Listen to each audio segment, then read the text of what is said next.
Dear Florent, thank you for your video. My problem is that I am afraid to paint. It came to me when I needed it. I have been painting my whole life, but I'm terrified of it. I wasn't admitted to the art school I applied for at 18, and so I studied art history instead of painting. I always say I do an admin job so that I have time to paint, but I don't. I have tried everything to avoid it. I went to night school to learn to paint and quit after 2 years. Since then, I have become a master of distraction. I destroy, I do not create. I destroy myself before it has a chance to escape out of me and onto the page or canvas. And finally, your video allowed me to admit it. It goes so much deeper than a fear of failure. It's a fear of being seen. It's a fear of relationship. It's a fear of being open. You said in the video, you need to find your why. Find your reason for painting. I was told by my family that to be an artist is not a real career, it's a hobby. I believed them with my head, but my heart is that of a poet. Reality for me is a strange beast. My dreams and imagination are much more real for me than the daily reality. And yet I'm here on this earth, in this reality, trapped with a sense of guilt for not making more of the preciousness of life, afraid of death and afraid of life. Inside my head is a primal scream for a way out of this trap. Maybe that's my why. Maybe that's its call, a cry, a scream, not a whisper. So my question is, how do you tame something so violent onto the page? How do you allow it to create and not destroy you?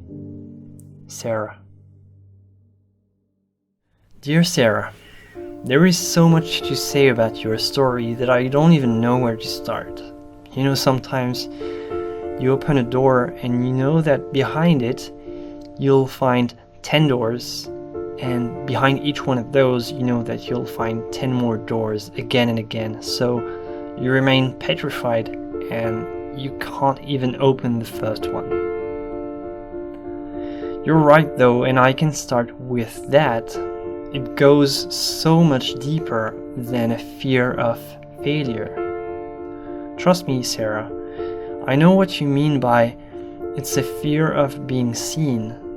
You're damn right, it's a fear of being seen. I would add, it's also a fear of seeing yourself. And who wouldn't be scared by that? Because there is a part of us that's unseeable. And that's exactly where true art comes from. Art doesn't make sense. What emerges out of your imagination doesn't make sense, and your rational mind plans everything in your life so that this part of you remains hidden. That's why you and I are still functional as human beings, and we are not constantly in a dreamlike state. And it's a good thing to live a normal life. But there is something about your dreams that doesn't lie. There is something about the poetry within you that doesn't lie. You know, I think that there is a common misconception about who we are. We often think that we know perfectly well who we are, and that seeing ourselves is just as easy as looking at our reflection in a mirror. But just like a reflection in a mirror, the visible part of us is just the surface.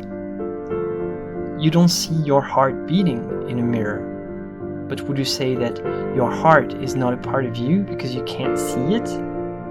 Of course not. And it's the same thing for your personality. We think we know who we are, but we just know the surface of our being.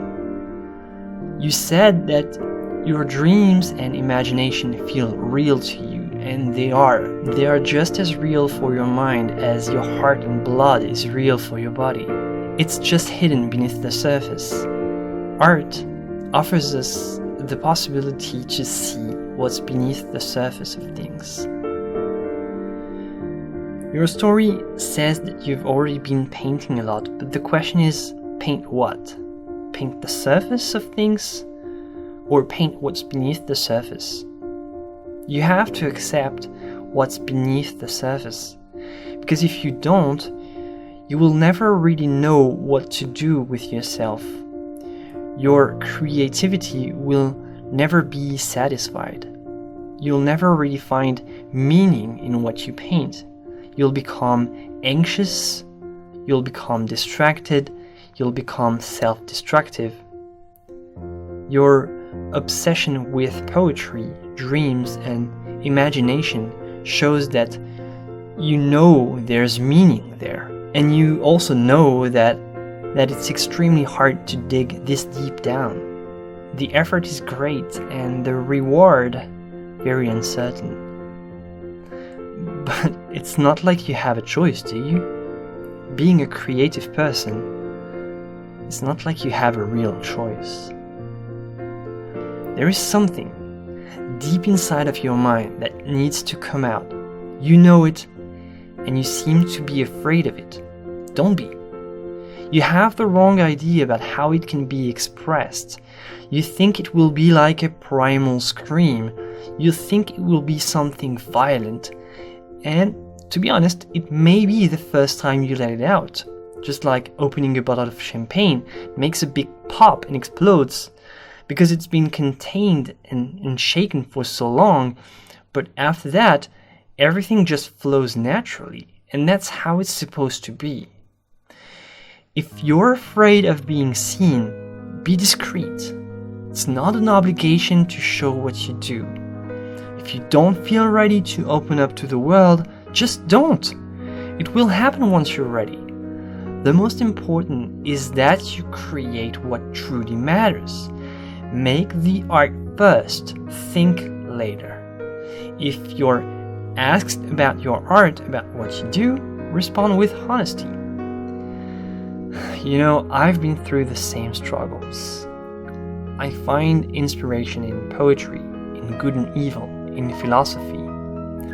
I'm mostly interested in painting existential struggles. Of course, sometimes it produces symbolism that's straight up hard to see. Some of the images that come out of my imagination are brutal, just like this world is brutal. For a very long time, I've tried to avoid painting them because I was afraid of how the viewers would react. It was just too strong, too violent, and you know what? It would inevitably point towards me. It's a common confusion between the message and the messenger. I've learned not to care because I don't have a choice. Art is not just pretty things. If the world is violent, art has to talk about that.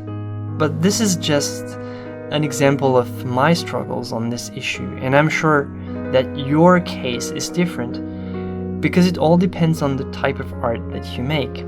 But one thing is inevitable: people will see you through your art. If you paint weird things, some people will think that you are weird.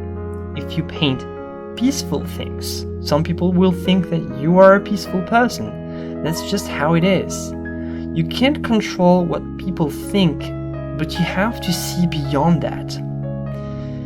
If you show your art, if you take the risk, there is a chance that some people will not see you through the art, but they will see themselves. And if you take the risk, there is a chance that your art will change someone's life forever. There is a chance that it will help them see what's beneath the surface of their own mind. And that's the greatest achievement you can hope for as an artist. So, make your art first. Keep it for yourself until you accept it. And sooner or later, you will realize that your vision can resonate with others. One last thing. People are right. Being an artist is not a real career. Everyone can have a career, but not everyone can be an artist. Your priority should always be to make the art no matter what. If it means working on the side, so be it. What's important is to make the art. I hope this gives you inspiration to find your way. Stay safe. Florent.